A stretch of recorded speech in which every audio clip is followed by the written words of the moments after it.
Kumusta mga brad? Meron na naman pong isang adventure scooter na posible nga pong ilabas sa Pilipinas para pantapat sa Honda ADV 350 na inilabas nga po sa ibang bansa. At ito nga po ang Voyage SR450X. Wow! Na kung itsura nga lang po ang pag-uusapan, wala na tayong pag-uusapan. Pero syempre bago tayo magpatuloy, kung bago ka pa lamang napadpad dito sa aking walang kwentang channel, huwag ka na mag-subscribe. So yun na nga, ito ang Voyage SR450X na talaga nga namang napakagwapo. Sa ngayon hindi na talaga mapipigilan ang China sa paggawa ng mga ganitong klaseng motor. Yes po, made in China po siya. Ano, iboboycott nyo na kasi made in China? Sige, type mo dyan, boycott made in China. Type mo dyan sa cellphone mong Xiaomi. Karamihan sa atin ganun eh, porket made in China, boycott na agad. Pag binoycott mo lahat yung made in China, baka nakahubad ka na or baka wala na kayong gamit sa bahay. Anyways, itong motor nga po na ito ay posible nga pong ilabas next year dito sa atin. Kasi next year din po ito magiging available doon sa mga European country at pati na rin sa China syempre. Malaki ang chance na nilabas sa Pilipinas kasi nga may Voyage motorcycle po dito sa atin. Pag mga made in China kasi wala nang maraming cheche-boreche yan. Pinaka-goal kasi nila makabenta. Unlike sa ibang mga brand na kulang na lang mamalimos ka pa. Kung titignan nga po natin ang itsura sa motor na ito, pandiinan din talaga.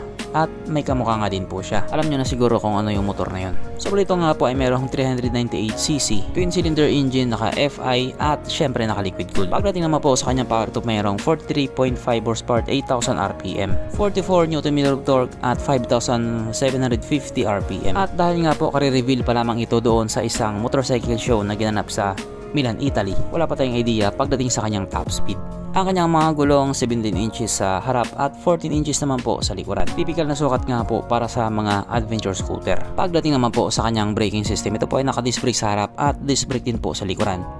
Malupit doon, ito po ay naka-dual channel ABS. Ang kanyang seat height ay mitaas na 795mm at 180mm naman ang kanyang ground clearance. At ang motor nga po na ito ay may kabuuang bigat na 220 kilograms. So hindi po talaga biro yung bigat niya. Napakabigat niya. Mapunta naman po tayo sa iba niya mga features. So ang ilaw nga po sa motor na ito naka full LED na po. At kapag nakaharap nga po siya, may mga kamukha talaga siya. Kung sabagay karamihan naman sa mga adventure scooter ngayon, halos magkakamukha na lang talaga. Yung mga may-ari na lang ang hindi. Ang kanyang gauge panel syempre ito po ay naka TFT display. At katulad nga po sa ibang mga Chinese brand na adventure scooter, ito po ay may camera. Not just one, not just three, but 2 cameras. So high-tech na talaga yung mga motor sa ngayon. May sarili ng mga dashcam. Dati kasi yung mga 4 wheels lang yung may mga ganyan. Pero ngayon pati yung motor na rin.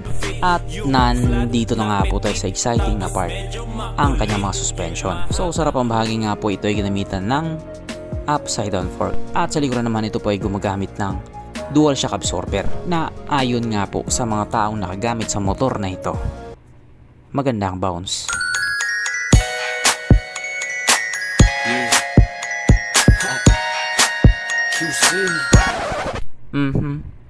Panigurado.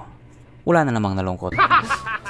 Bale sa ngayon nga po, hindi pa natin alam kung magkano yung presyo niya. Kung sakaling tatapat nila ito sa Honda ADV 350, dapat bigyan nila ito ng magandang presyo. Kung titignan nga po natin yung presyo nga po ng ADV 350 ay 306,000 pesos. Kapag nangyaring mas mababa ang presyo nito, wala na, finish na. Pero kung sakaling mas mataas naman yung presyo niya, ayoko na lang mag-talk. So hanggang dito na lang muna mga brad. Kung may gusto kong sabihin or gustong idagdag doon sa mga sinabi ko, mag-comment ka na lang sa baba. Okay, bye.